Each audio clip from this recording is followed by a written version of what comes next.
Hello everyone, welcome to my channel. Today I will be showing you how I make this lovely activated charcoal soap. So right now I'm going to prepare my oils. I'm going to do this off camera because it can be a bit of a messy job. I've basically gone on the soap calculator and I've punched in my soap recipe, which I will leave down below for anyone who's interested. And I'm going to throw it all in the bowl. And then I'm going to melt them and leave them to cool down to room temperature. Okay, so now my oils are melted and I've also prepared my lye water. Usually I like to do them around room temperature, so I just wait until both of them are at a similar temperature before I put in the lye into the soaps and then saponify it with the stick blender. So today is going to be just a really simple soap. I'm not going to use any mica, I'm not going to use any or titanium dioxide. It's literally just activated charcoal and a little bit of fragrance oil. That's it. There's no layering, nothing. This is probably my most simple soap ever. So after I've melted my oils like so, I'm just going to pour in my lye water. Just very carefully and very slowly.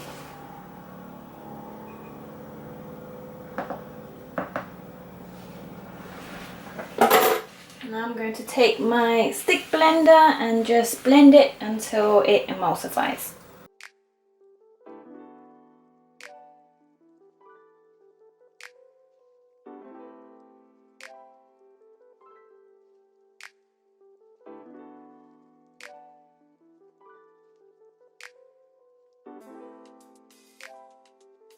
So what I'm going to do now, I'm going to add in my fragrance oil. Today we will be using some sandalwood, which is very nice and pretty musky for men. Usually in one loaf I use about 10 milliliters of fragrance oil. Again, that is entirely down to preference. It really just depends on how much of a scent that you want. So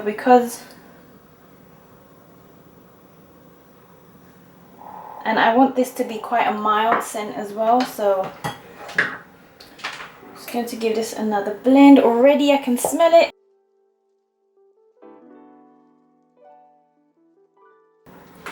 And now I have activated charcoal. I want it to be quite a nice grey colour, so I reckon with this I'm just going to add gradually.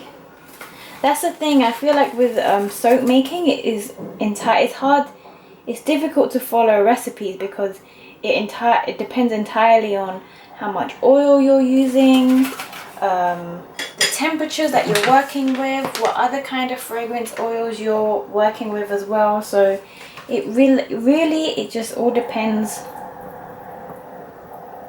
on how you do things and how you want it to be in your preference.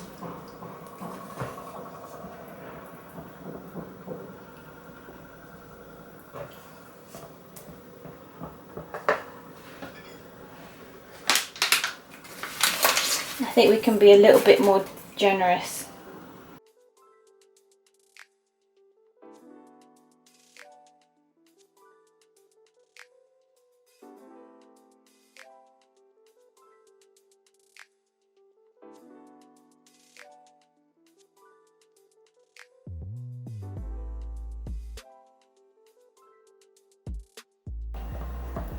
I think we can go a little bit more darker because when the soap cures, it usually turns out a little lighter. Again, I don't really like to measure. It's like when I cook, I don't really like to measure. I just kind of put a little bit more of this and that until I get a consistency that I like. Now this is a really nice charcoal colour. Okay, now I'm just going to use the stick blender just to make sure that there's no clumps of activated charcoal because nobody wants that in their soup. Again, it's getting quite thick, so you have to work fast.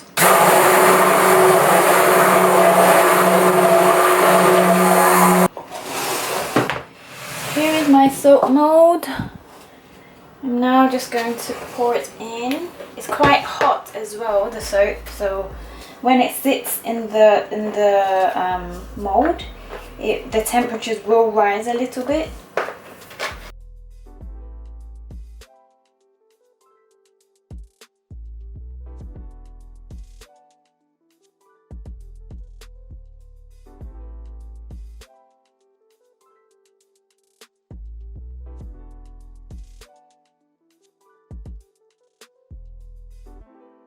Okay, before I do any more, I'm just going to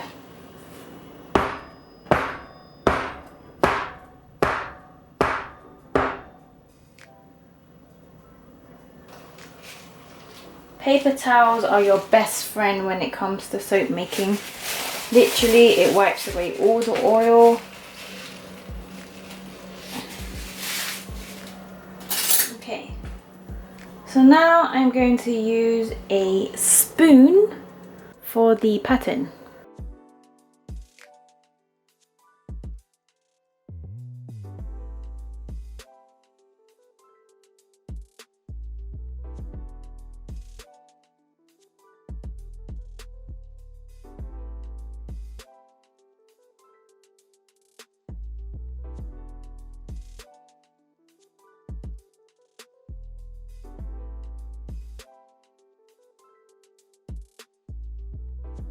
Again, you can do any other kind of pattern you like, but this is just one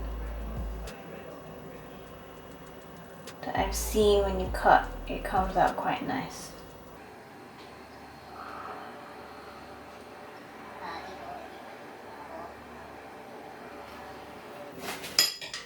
And that's it, guys. I'm now going to let it sit for a day or two, and we'll see the results when it's time to cut. So it's been about 2 days now, and the soap is nice and hard, and honestly I am loving the color. If I just show you guys, it's just such a nice dark grey but not quite black. So we're just going to go ahead and cut it now. Here is the first slice.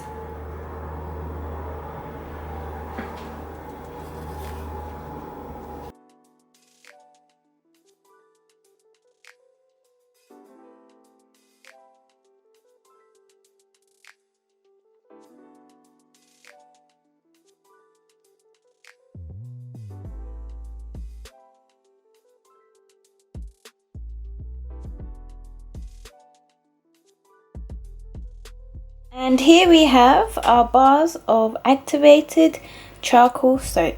If you guys enjoyed this video, please give it a like, subscribe to my channel, and I hope to see you guys in the next video.